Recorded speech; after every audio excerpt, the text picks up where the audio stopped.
vocês estão estudando para concurso, né? A gente tem que tomar cuidado com o que alguns professores falam. Eu até fiz um post sobre isso, né? Avisa aí para o seu professor que você não tem só a matéria dele para estudar, não. Vocês estão estudando para tribunais, o professor só estuda uma matéria. Para o professor é muito cômodo, né? Fala, nossa, eu preciso esgotar todo o conteúdo 80 vezes. Ele só tem uma matéria. Vocês têm 10, dependendo, vai estudar para analista, para a galera que vai estudar para a área jurídica aqui, 14 matérias, dependendo do concurso. É a realidade. Dá tempo de esgotar tudo? Não dá, gente. Focar naquilo que é realmente mais importante. A lógica, para quem estuda para analista, na minha visão, é muito próxima da lógica de quem estuda para juiz. É surreal você trocar ideia com o juiz, por isso que tem tanto, a gente tem muito hater, que é a galera que não entende o contexto, que às vezes teve um estudo, sei lá, para juiz, para carreiras jurídicas, carreiras mais pesadas, e vem, por exemplo, a Rosane falando que ela esgotou o edital em 21 dias. Só que ela, pô, olha o contexto que ela está falando, ela está falando TJ São Paulo. É um conteúdo que essas pessoas nem conhecem, não têm a noção da realidade. Entendeu? Tipo, e ela fala, estudei só com questões. Só que o foco dela era concurso. Ela tinha lá também nos concursos que ela está estudando para analista do TRI, ela está fazendo o que agora? Só questões.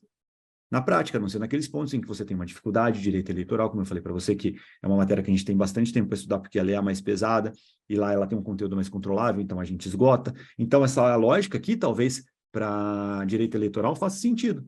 Para direito administrativo, não. Para direito civil, nunca. A pessoa que fala isso nunca estudou para concurso. Ela pode ter falado sobre concurso, dado aula sobre concurso, naquela matéria. Concurso ela não fez, com resultado não. Ela não teve uma vida real de pessoas que trabalham, estudam e tem 2 horas para estudar e tem que fazer milagre. Não é fazer milagre, é tirar o melhor que você pode de 2 horas. Então tem que entender essa lógica, tem que entender os critérios ali. Né? O que, claro, né, um professor normalmente busca é ali o nível de excelência na matéria dele.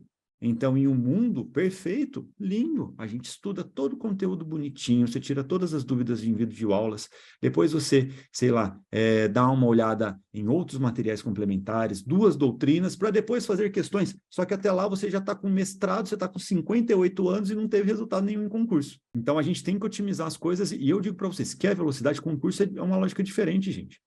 Não é sobre dominar todo o conteúdo. Não. Se você dominar o paretão aqui que a gente sempre fala, você chega em 80% de aproveitamento. É o suficiente? Não. Dependendo do concurso, não. Aí você mata o resto se aprofundando. Às vezes na própria engenharia reversa. De você entender que aquele tema ali, você fez tantas questões daquele tema que você percebeu que ele é altamente relevante, que às vezes naquele ponto você consegue se aprofundar na doutrina. Você se aprofundou de forma perdida? Não, com técnica. Porque você viu que aquele é um padrão, aquele ponto ali é altamente cobrado.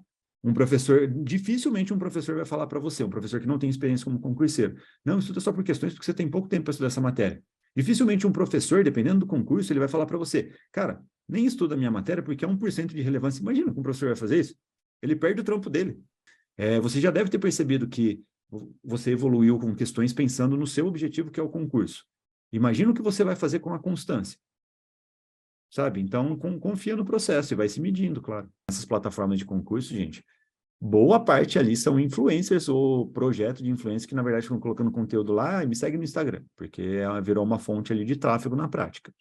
E o que eu recomendo? Cara, tem que perder um pouco o controle. E aí depende também da realidade. Por isso que é importante ter os fundamentos. Imagina só, você entendeu a lógica aqui de estudo por questões de engenharia reversa da lei de Pareto e, por exemplo, vou dar um exemplo bem claro aqui, ó, em direito administrativo.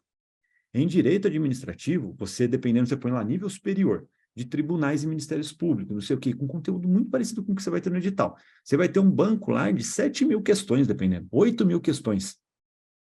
Como que você vai fazer todas essas questões e revisar? Você não vai. Na verdade, cada questão é uma revisão. Aí você parece que você está perdendo o controle. Não, você está com o controle. Você está usando os filtros perfeitinhos lá, você está fazendo questões alinhadas com o seu próximo objetivo, está fazendo da mais recente para a mais antiga, então você está aproveitando aquelas questões mais recentes primeiro, você já está num processo de revisão constante ali, em um processo de revisão constante e dinâmica. Então, claro, se você perceber um padrão, você faz suas anotações, é importante fazer isso, você pode marcar no seu material, sabe? Pô, não, esse ponto aqui é importante, que aí você marca com aquele símbolozinho que você consegue revisar depois. Então, isso sim é a revisão que mais importa e é a revisão que vai deixar o seu estudo mais dinâmico. Agora, se você quiser, nesse momento, gente, sempre, na verdade, produzir muito conteúdo de revisão, você vai fazer o trabalho de um editor e estuda pouco.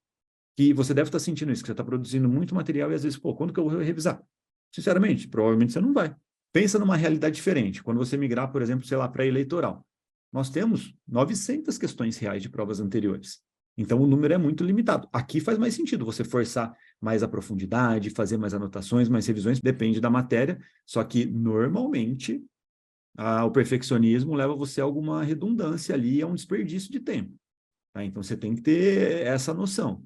Tá? E tá tudo bem, né? Você fazer anotações legais, mais completas e tudo mais, e depende do momento também, pô. Se você perceber que você está com uma nota abaixo da média, e está numa reta final, por isso que é importante controlar os seus estudos para tomar uma decisão. Aí você se arrisca e faz as questões ali de forma mais aberta e com menos perfeccionismo. Deu para entender essa lógica? Não tem certo e errado, tem momentos e entender esses fundamentos dentro de cada matéria ali, para você otimizar seu estudo.